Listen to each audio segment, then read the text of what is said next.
Thank you so much for joining us. Like Ed said, this is such an exciting panel to have. I'm Sabrina. Jade and I are part of the ITHACON planning class, and this was kind of like our prime event for today. So we're really excited. So let me just Thanks start for having me. Yeah, of course.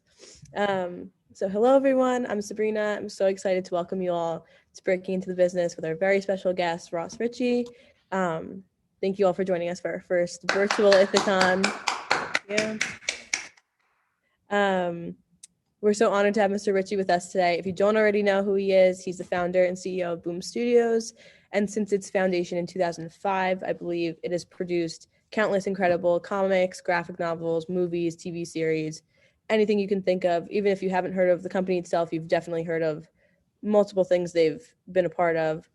Even if you're not an avid comic fan, or if you've never picked up an issue in your life, like me a couple months ago, there's no doubt that, like I said, they've produced something you love, or Ross's knowledge about the business won't be beneficial to you.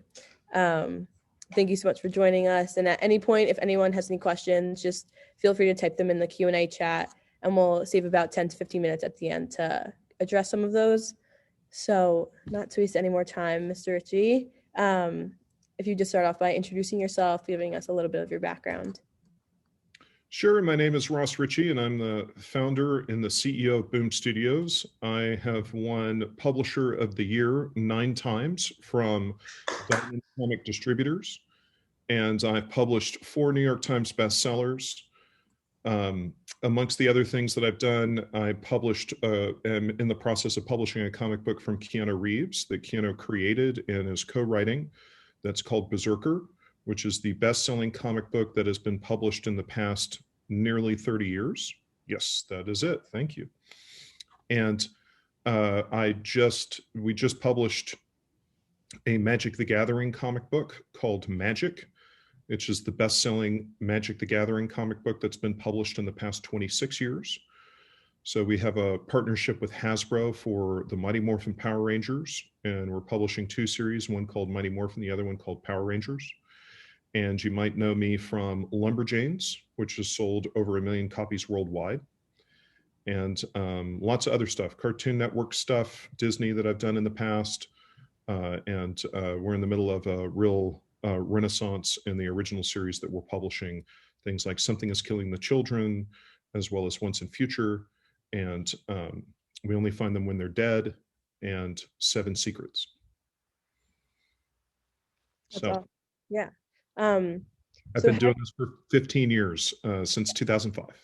Yeah, you're definitely the expert. 16 years now. I keep thinking it's 2020. 2020 is so long, I think it's still 2020. No, I feel the exact same way. So how did you kind of start off? Did you always know you wanted to be involved in the entertainment industry? How did you kind of get involved at first? Well, when I was growing up, I loved to draw.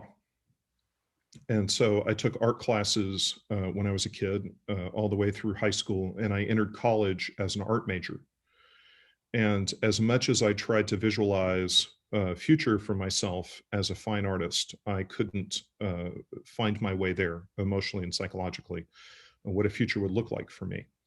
I grew up a comic book reader. The first comic book I had read when I was 6. One of the things that I loved about comic books is that nobody fought over the remote control. And I was too little in elementary school to be able to go to the movies alone.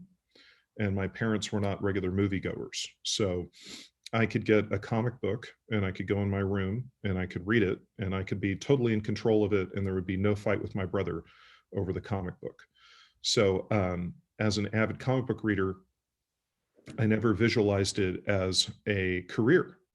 Instead, when I went to the University of Texas, and I decided that I couldn't see a future for myself as a fine artist, I looked at what the other things were that the university offered. And one of them was a film degree. And I thought, well, I can go to Michael's and I can buy watercolor paints. And for the most part, I was fairly self-taught when it came to painting. But I can't go to Michael's and get my hands on a film camera. And so this was a long time ago, back when they were much bigger and bulkier and you actually had to process film. So I decided I'd give that a shot and ended up with a film degree. and put everything in the back of my car and drove out to Los Angeles with way too little amount of money, and found a roommate in the classified ads back when there were such things as newspapers, and started to find my way in Hollywood. And a couple of years later, living on my credit cards, running out of money, I went to a comic book convention, because that's what you should be doing when you should be saving your money. And I I was offered a job at the comic book convention by one of the publishers there. I actually didn't look for a job. I didn't put my name in the hat for a job. I was just spontaneously offered one, which is amazing how life works out. And I thought, well, I'll just do this for a year and I'll get back on my feet and pay my bills, and I'll go back to the movie business. And a year turned into 2 and 3. And I had an extraordinary experience at a comic book company called Malibu Comics that published a very successful series of comic books called the Ultraverse. And that caused Marvel Comics to acquire them. And after the Marvel purchase, I felt that I had gotten back on my feet, and it was time to go back to what I was interested in doing, which was the movie business. So I transitioned out of that into become a script reader. And what a script reader is when an agency gets scripts, which they get way too many scripts every day, the agent is not able to read all the scripts that are submitted. So they need someone to read the scripts and provide a summary and an opinion about whether or not it's worth their time, because the agents get far more scripts that are not worth their time. And a young, unrepresented writer who is super talented stands out like a neon light compared to all the other writers that are not as talented. So I did that and did pretty good at that, to the point where the agency decided that they wanted me to be Arnold Schwarzenegger's script reader. So I did that.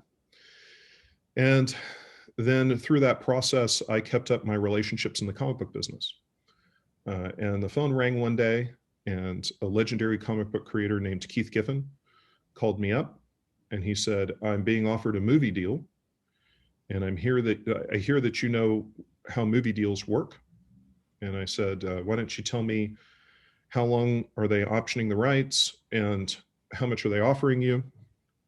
And I said, "Keith, I got good news and bad news for you. The bad news is this is not the greatest deal you could ever get. And the good news is this is not the worst deal that you could ever get. This is right in the middle, and is probably totally appropriate for a person who's never had anything sold in Hollywood before."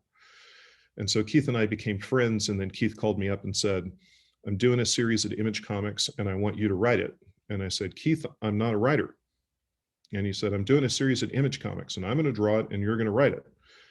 And I said, "Keith, you've been writing comic books for 30 years, and I'm a guy that is the script reader for Arnold Schwarzenegger. So I'm not a writer." And Keith said, "I'm going to draw this comic book for Image, and you're going to write it." I said, "Keith, you sound pretty determined to me, and I've known you for about a year now, and I know you're pretty hard-headed. So I'm going to stop arguing with you, and I'm going to say yes to one of my childhood idols whose work I worship. And I'm going to take the opportunity to work collaboratively with somebody that I never in a million years would think that I would be worthy of attention. And what's going to happen is when I write something that doesn't make any sense, you're going to rewrite it. And I'm your friend, and I'm going to understand that I'm not a writer, and I'm not going to have my creative toes stepped on, and I'm not going to fight you about it. I'm just going to thank God that there's somebody here that'll fix it." Yeah. So we did that. And through that process, I met the inker on the second issue was a guy named Dave Elliott. And Dave Elliott had published in the 1980s. And he said, "I have all these comic books from the 1980s that are from famous people like Alan Moore, who's the most famous comic book writer, most successful comic book writer. And I can't find anybody to publish them that will collect them into graphic novels." And I said, "I'll do it." So I teamed up with Dave, and we brought his old company Atomica back, and that's spelled Atomeka, Atomica Press. So we brought that back. And that was my first experience publishing. And that came back and did pretty well. I was actually amazed that we did not die. I was surprised that I did not lose my shirt and my home and everything that I could hold dear.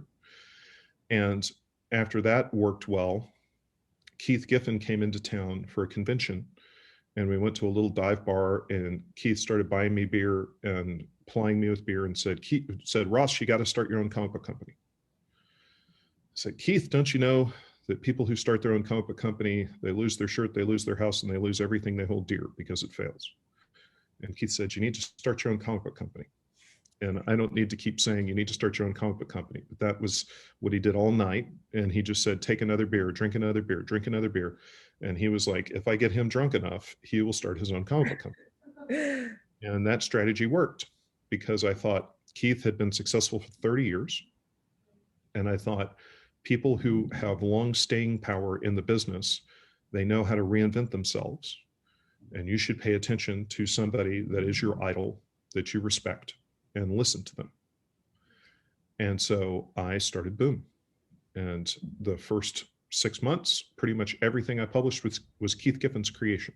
Mm. And so Keith gave me the launch and gave me my start in the business, for which I will forever be grateful. Yeah, no, you're definitely lucky. I mean, everyone always says never say no, never pass up an opportunity. And you're lucky you had someone who kind of stuck with you, even after you're like, no, no, no, and really believe that it was something you can do. And obviously, when you finally said yes, it worked out really well.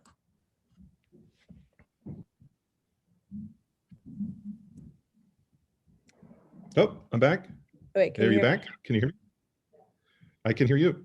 Yeah. Did you hear me, or I can repeat it? You said I was lucky to have somebody that kept giving me a shot and hanging on to me even when I kept saying no. Yeah. Absolutely. Yeah, it's a miraculous, it's like Star Wars: A New Hope, Obi-Wan Kenobi sitting there telling Luke to go on the adventure, and Luke is like, nope, nope, nope, nope, nope. And Obi-Wan Kenobi pretty much in this situation grabs me by the nape of the neck and drags me down to have the adventure. So I'll always be grateful and thankful for it. I was very lucky. Yeah. And kind of going off of that, it sounds like Keith was kind of your mentor in the industry. What do you think is like the importance of having someone like that who has your back and who you can go to for advice, and someone who kind of will always support you in your business or like creative endeavors? Well, I think, that is priceless. And I think that one of the things that makes comic books unique and special is that the older generation is very open and supportive of the younger generation coming up. That has been my experience. Perhaps other people have had different experiences. But generally speaking, I find that the love of comics unites everyone. And I think the older generation is a group of creative people that they love creativity. And when they see that creativity manifested by the younger generation, they become a fan of it. And they want to see the art form of comic books to go on. And one of the things to keep in mind that's very different about comic books is you can't find anybody who hasn't seen a movie. And you can't find anyone who hasn't seen a TV show. And you can't find anybody who hasn't read a novel. At least in school, they make you read novels. And if you never read another novel after school, but you still have experienced what a novel is like. But you can find people who've never read comics. And something that is a part of the passion in the business is the older generation knows that the more people who read comics, the better the medium will be. And it's a medium that they've given their lives to. No, that's so, I've never thought about it like that. That's so true. Kind of going off that, like the community that seems to be with comics. Boom has done a lot in the past year throughout the pandemic with supporting local comic stores and kind of supporting those businesses, like with the Day One retailer support program that you guys launched last year. Can you tell us a little bit about that and why that's an important cause to you? Sure. Well, when the pandemic hit, the distribution system for comics, which at the time was Diamond Distributors, shut down. And they did it to protect their employees from the pandemic. And you have to go back and think about how little anybody knew about any of it. Mm-hmm. And we knew very little. But we knew one thing. I talked to the CEO of the Jeppy Family Enterprises, which runs Diamond at the time. And when we talked about it, it was clear that the most important thing was for them to protect their employees and make sure that nobody died. And so the distribution system shut down until we got more information. And at that time, we had a potential extinction level event for the business because there was no way to distribute product. And these companies, mine, Marvel, DC, anybody else, we do not sit upon giant reserves of cash. We sit upon just enough money to keep the business running. And so at that juncture, you would have to look at, are you going to cut staff? Are you going to lay everyone off? Much less the freelancers, much less, the writers, the artists, the colorists, the letterers. You're going to make some hard choices. And so at that juncture, I decided that I was not going to lay any staff off. And I felt that there was a huge economic nightmare coming, which would be that many other companies would lay people off and that the workforce would have a high unemployment spike. And that if I laid somebody off from Boom, they would be facing a brutal and uncertain future for getting a job in the middle of a pandemic. And I felt that we were going to figure out how to get through it. And so we held on to all the staff and we told the freelancers to keep working, even though we were not publishing, which was a very expensive move and some would consider foolhardy. So at that juncture, the distribution resumed after about 8 weeks. And at that point, the retailers had been screaming at the publishers to not put any product out. And they felt there was no sense that there was going to be any fans returning to retail. And again, if you remember at that point in the pandemic, it was unclear if retail would resume at all. Right. And so what level of support would happen for the fans to support the stores, it was a completely uncertain future. So at that point, DC did not put any product out and Marvel did not put any product out.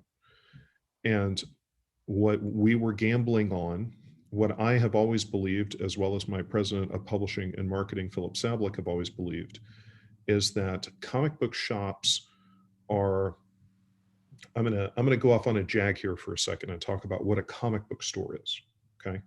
So there are two types of retail operations that exist in the world across all categories. The first is a convenience location, and the second is a destination location. So a convenience location is the grocery store. There are no stores that only sell cans of beans because you would not get up and get in the car and drive across town to spend 99 cents on a can of beans and then get in your car and drive back. So if you take enough items that are not worth getting off the couch for and you put them all in one place, you have a reason to get off the couch. So nothing in the grocery store is a destination item. They are all convenience items, all grouped together. Now, destination items are things like a car. So you will travel across town to go shop for a car because it's a big enough of an item and a large enough of a purchase. You'll do it for a computer, all those different items. You'll do it for your iPhone that are destination items. So what we did in comic books was comic books used to be on the newsstand along with Time magazine and everything else and newspapers. And that used to be at the drugstore, and there was actual destination newsstands in the grocery store all the way across America, all through American life. They were a part of the convenience item world. Mm-hmm. And what happened was they moved into a destination item. So comic book stores it's a convenience item that is sold as a destination item. And that doesn't make any sense. Okay, because people can't casually encounter them anymore. They can't discover that they love comic books unless they go into a comic book store. And why would you go into a comic book store if you didn't know that you loved comics? Right? It's a catch-22. So the reason that they have succeeded is that the stores have a emotional component to them. Howard Shore, who is the CEO of Starbucks, classifies Starbucks as the third place. Mm-hmm. It's not work. It's not your home. It's more like what a pub is in Europe. It's a place that you can go that is not work and it's not home, that has a social component. You can meet people there. You can have a conversation. And it's a third place of refuge outside of your work and your home. And that's what comic book shops are for comic book fans. I have been stopped by two strangers in a comic book store and asked, if Superman fought the Hulk, who would win? Okay. These people don't know me. They didn't know that I was the Boom guy. They didn't know anything about me. I was a stranger, and my job was, as an impartial third party, to answer the question, right? And now, if I ask my wife that, and my wife has written comic books and she's written graphic novels, she would roll her eyes at me and say, I am tired of talking about comic books, and you need to stop talking about comic books because you're at home. So most people at work, if you work at an insurance company, nobody there wants to talk about comic books with you. But if you go to the comic book shop, the minute you walk in the door, you know that every single person has a stake in the conversation. So that's what happened when distribution resumed, is the fans came back. And what they knew was that the stores were in trouble. And so they bought and they bought and they bought and they looked for things to buy. And we had held on and put product into the stores. And so what they did was they bought our product. DC went into a distribution system where they would take a month's worth of books and spread it out over 2 months. Marvel alternated between periodicals 1 week and graphic novels the next. And there was a lot of room in the market. And one of the things that we had done with the day one deal was we had said to retailers, because we really don't know when all these decisions were made, nobody knew anything. Because we don't know, we're going to make everything returnable. So if you order it and it doesn't sell, send it back. And what we knew was that we rose or we fell with stores. And if we shipped stores product and no fans showed up and they were on the hook for that product, that they would feel burned. Right. And our fate was inextricably bound to the retail community, and that we were partners. My attitude from the founding of Boom has always been that the retailer is our partner. On a sales basis, Boom's wholesale price measured against the retailer's retail price, we are the two main stakeholders that make the most money when a comic book is sold. And therefore, that makes us equal partners in the process. And so we backed up what we said, and we experienced the biggest sales of the company's history. And so the first new project that we sold became our bestseller. And the second project broke those sales records. And the third project broke those sales records. So for the folks that are keeping track at home, we put out Wind #1 from James Tynan and Michael Diolennis. And that became the best-selling Boom original series ever in first print. And then after that, we did Seven Secrets #1, and that topped Wind. And then after Seven Secrets, we put out We Only Find Them When They're Dead. And that first issue topped Seven Secrets. And Boom just kept getting bigger and bigger and bigger. And then in the new year, we put out BRZRKR, and BRZRKR broke all the records, sales records. So kind of going, I mean, like you said before, in the moment, it was a business decision that people thought would be foolish. And then at the end, they probably regretted not doing the same thing because you guys kept creating and kept working and ended up making products that people loved. And like you said, are your best sellers now and some of your most successful stuff. Well, I can't speak for what, other publishers are feeling or thinking. And certainly DC Comics is confined by Warner Brothers. And so those decisions that will be made by that division are going to be governed by a larger overall entertainment strategy, as well as finances that are controlled corporately. And the same thing for Marvel, because Marvel is owned by Disney. And so both those companies had to make decisions that were in keeping and in line with what the corporate directives were. I'm just lucky because I'm a crazy cowboy and I do my own thing and I get to make my decisions. And, it could have really worked out badly, And so I just did the best I could and bet on what I believed the underlying business philosophies were at the moment, and I got it right. I get a lot of things wrong, so it's fun to get something right every once in a while. Going off a little bit about working with kind of bigger companies and larger corporations like that. Boom has content published across basically every single major streaming platform, like Old City Blues on Hulu and Lumberjanes on HBO Max, and now BRZRKR is going to be on Netflix. Can you tell us a little bit about your experience working with major streaming platforms and kind of the big, just big business people like that? What has that been like? Well, the process of development is consistent in the streaming era with the era that pre-existed it. So, television is linear television works very similar to the way that streaming television works. There's some differences, and I'll talk about that in a minute, but the process of shopping the BRZRKR film is very similar to the process of shopping Two Guns, which I made in 2012, or The Empty Man, which came out around Halloween of last year, which is you put together a package that you feel is compelling of creative talent. In this case, it was Keanu Reeves. And then you take that out and you see who's interested in being a part of the movie. And we were very lucky with BRZRKR because we had so many different competing studios that were interested in doing it, and Keanu was so impassioned and committed to the project. Now, I think what's different about features on a streamer like Netflix is that the dynamic at Netflix is they retain subscribers based on new things. Mm-hmm. So think about how you interact with Netflix.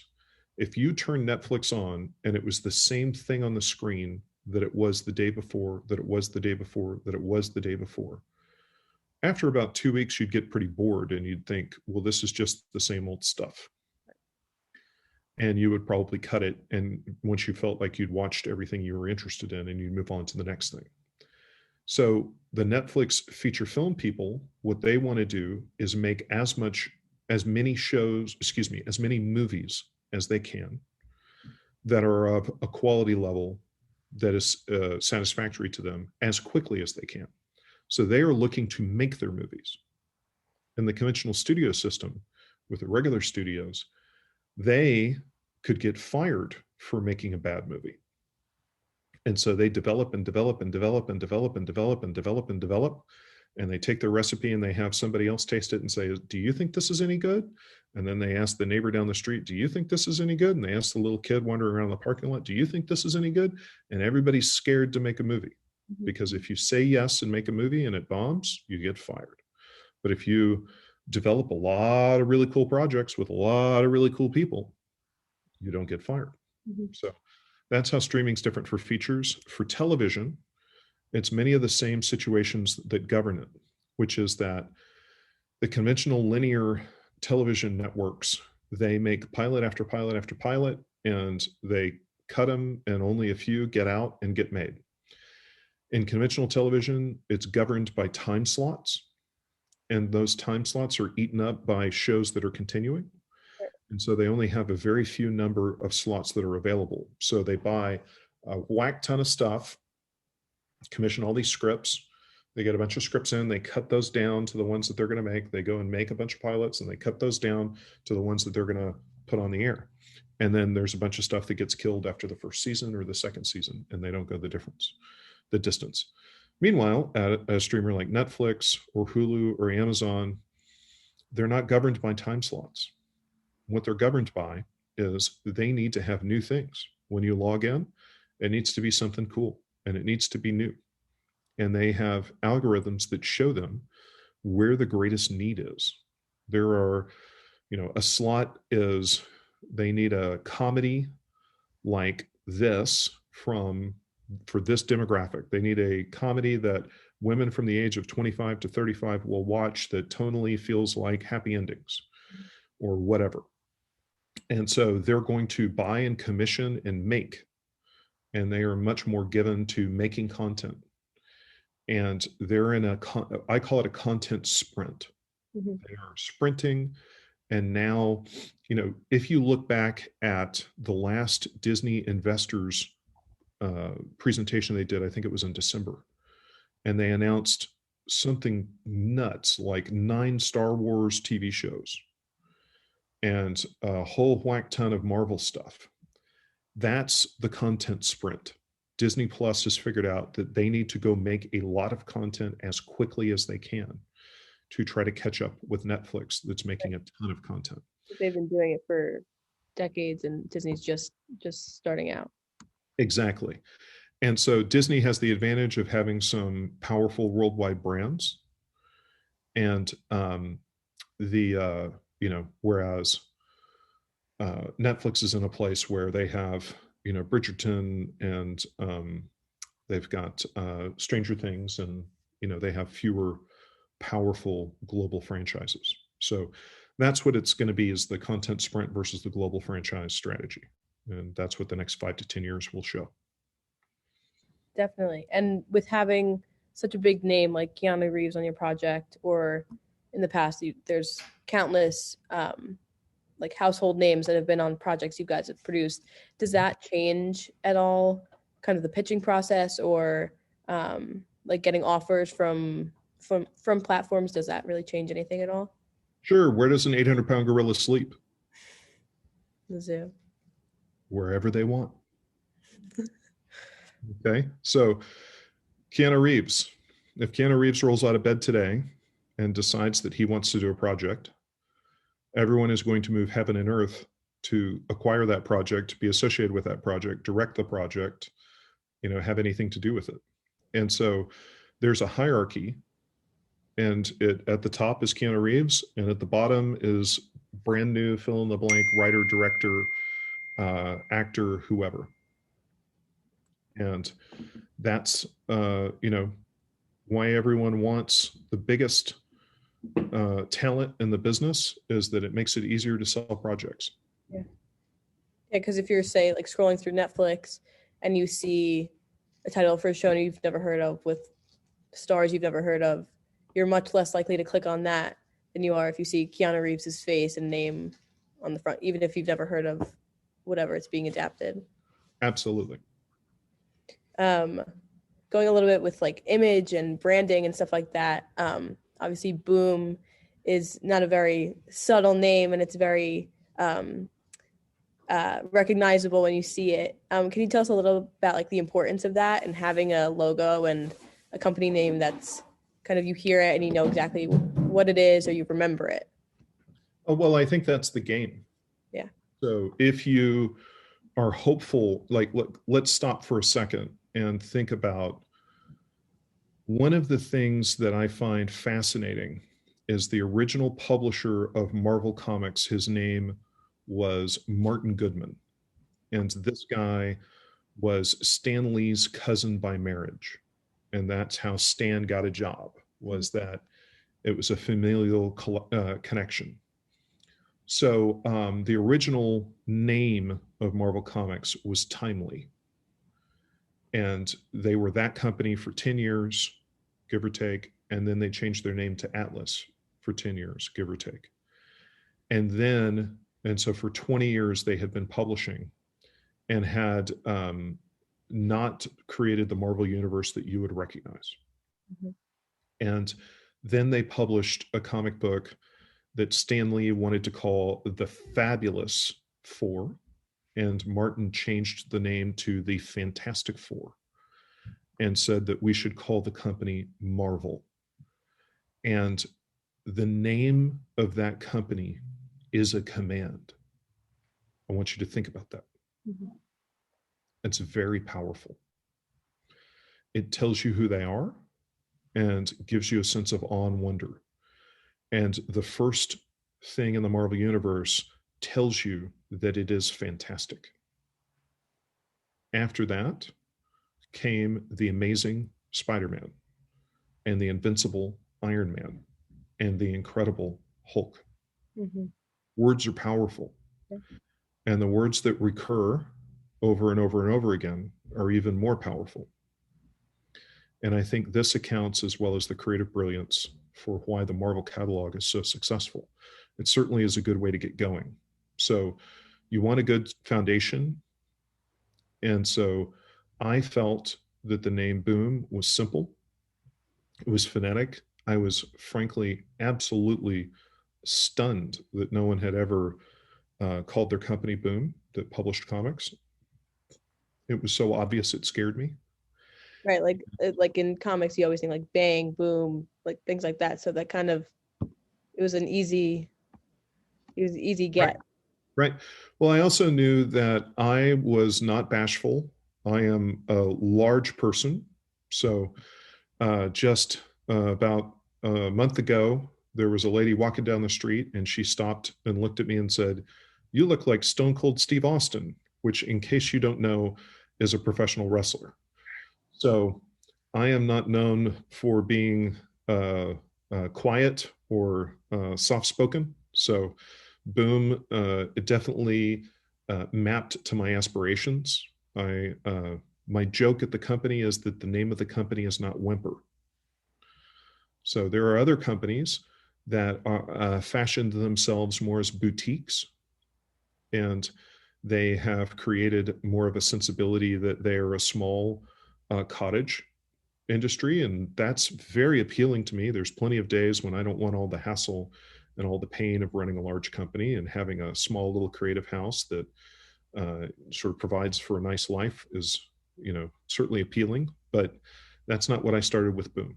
So And I think that's definitely the way to go with it. And I thank you. mean, once you see like the logo, like right there, you remember it. It's Thank you. like it's the exclamation point, all caps. Thank you. No one's gonna miss it. Thank you. Um, let me see our time. Oh, we have a little bit of time. So there's definitely a bunch of people in here who, whether they want to work for a smaller company like you were saying, like a boutique kind of um, firm, or a larger company like Boom. What kinds of jobs or internships do you believe are the most beneficial for people who are aspiring like producers or entrepreneurs like yourself? Like, what do you think is the most beneficial path to take? Well, I would say if we're having a Hollywood conversation, the classic Hollywood move, which has a lot to say for it, is to get a job at an agency. Mhm. And the thing that's unique about working at an agency is that the agency touches every single piece of the business.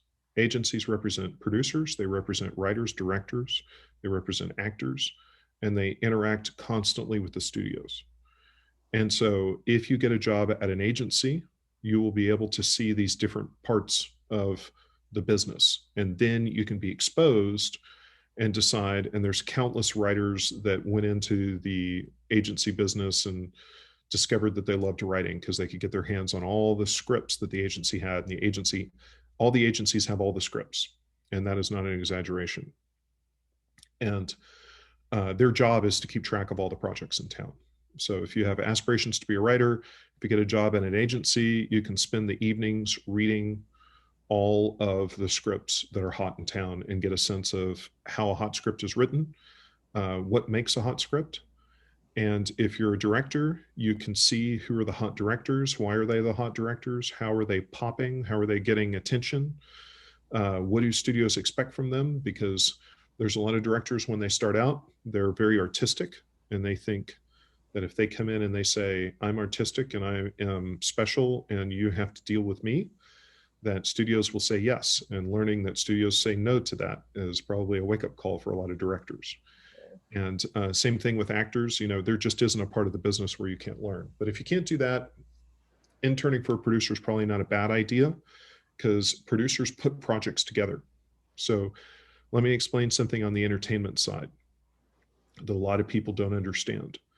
A producer is a small business startup. You get a project, you get an idea, and you have to visualize what it is. So you have to think, who are the actors? Who are the directors that would be appropriate for it? Who are the writers that would be appropriate for it?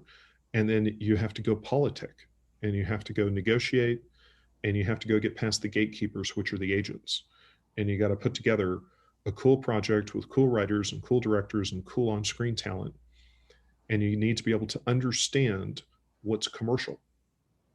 What are studios buying? What are they not buying? And then you need to understand how to get studios excited about what your vision is and to be able to convey that.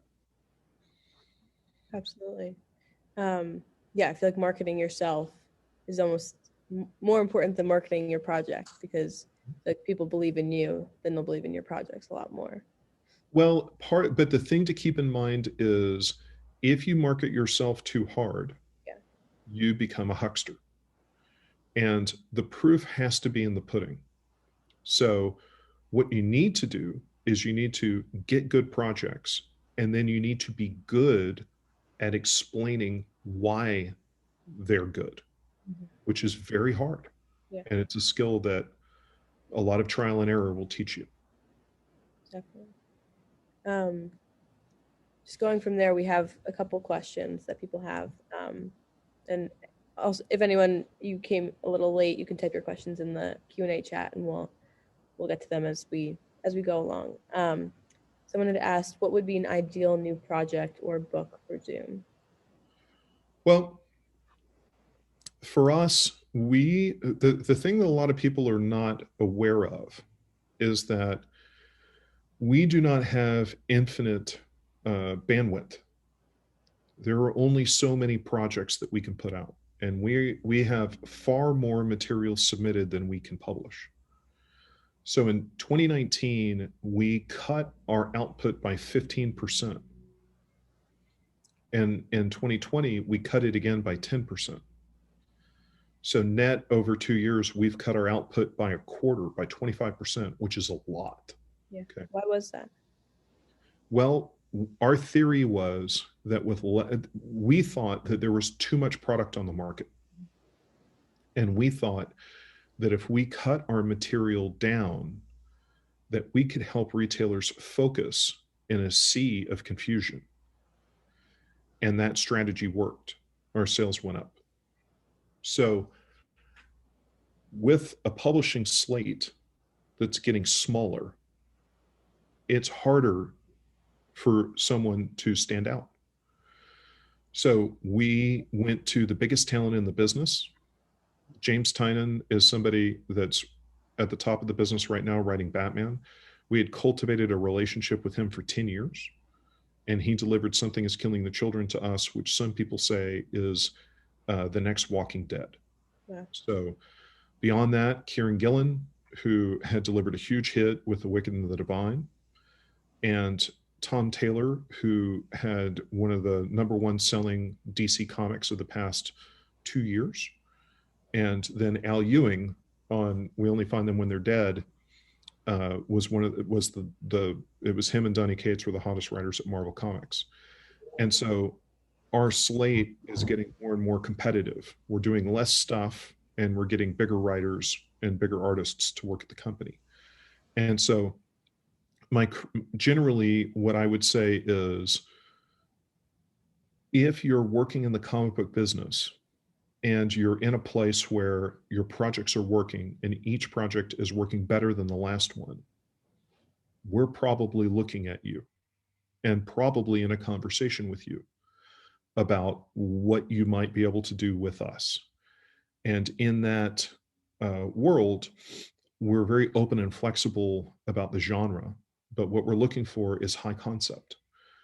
But if you're asking me who's the next person I'm going to publish, the more material that I can look from that person and see is of quality, if I can see that they are a writer that consistently delivers, where the story hits its finale and is satisfying. When it starts, it has a great clear hook that's involving and exciting, that it's not too complicated as an idea, where it's a science fiction world in the far off future that nobody can relate to, with a bunch of machines that aren't human, so you don't know what they're feeling and they're thinking. And it's not with a big zinger that it all took place in 5 million years ago before Earth was formed. It's like, if it's just, at the end of the day, if you look at Harry Potter and you look at Peter Parker and you look at Luke Skywalker, or you look at, who are the eternal recursive, the great characters that people can relate to, on the, I could just name a slew of all the things that everybody knows. Those are the things that punch through, that are simple and relatable and people understand. I mean, my joke about Peter Parker is that he's Charlie Brown, right? Everybody understands Charlie Brown, right? Here's this poor guy that you love and is just getting punched in the face nonstop. Is it possible for a future animator to work in the comic book industry? Well, my advice to you would be, well, let me back up and say, yes, of course. But what I would say to you is the most important thing when you get started, like, everyone is going to suck starting. Okay. That's just going to happen. And more hours that you put into it, the better you get. And the more hours that you put into something and the better you get, the sooner you become better. So if you want to take 10,000 hours of getting better at something and you want to spread it out over 2 decades, you can do that. Or you can pack it all into 1 decade and you can get to your destination faster. Now, I'm the pack it all into 1 decade guy. Mm-hmm. Okay. But yeah, well, but some people aren't. Yeah. So you have choices to make. And the other thing I would tell you is no one ever travels anywhere by wanting to go to 2 places at once. You can't go to the grocery store and the movie theater at the same time. You have to pick one. You're going to go to see the movie first and then the grocery store after. And so if you want to be an animator, go be an animator. If you want to be a comic book artist, go be a comic book artist. Now, on the way to being a comic book artist, you might discover that what you really want to be is an animator. So if you look at my career, I have multiple instances of this. So I went to school to be a painter and discovered I didn't want to be a painter. And then I went to Hollywood to work in movies and then discovered I wanted to make comics. Now, luckily, when I made comics, Hollywood wanted them. So I got to combine those 2 things. But my advice is pick one, pursue it with everything that you have, put all the time and energy that you possibly can into it, put your 10,000 hours in. You're going to be bad when you start. That's okay. We all are. Keep going. Improve, get better. When you're done, improve, get better. No, that's amazing advice. And I remember when you'd spoken to us a couple of weeks ago, you had said, "Don't be afraid to suck."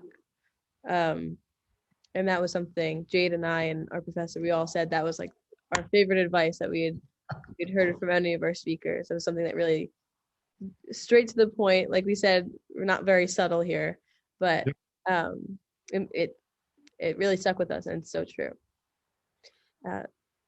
Someone has asked. I see. Matthew Fletcher's looking for some guidance with submissions. So we do not accept unsolicited submissions. And the reason that we don't accept unsolicited submissions is that it opens you up to a lawsuit. So if we have something in development and it comes out and it's similar to your idea that I looked at and passed on, it opens me up to getting sued and you saying you stole my idea. Mm. So that's not something that I can do, is look at an unsolicited submission. So meanwhile, there are a bunch of other comic book publishers and they have different rules. And I would suggest so one thing that I see over and over and over and over and over again with people that are interested in asking questions is that they don't use Google. And I just do not understand why people do not use Google. It's just crazy to me. The sum total of the world's knowledge is at your fingertips. It's called Google.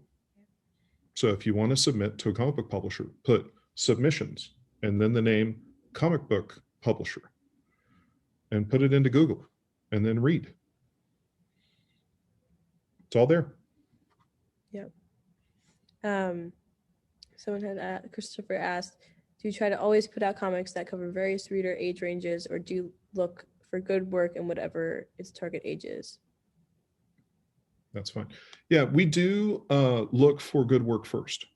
That being said, we have a younger reader line, middle grade reader line that's called Kaboom, and we can't just have that not publish anything.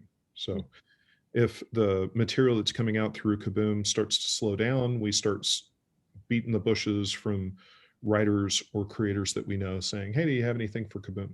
Mm-hmm. So it's a bit of a balance, but you look for good content first. Definitely.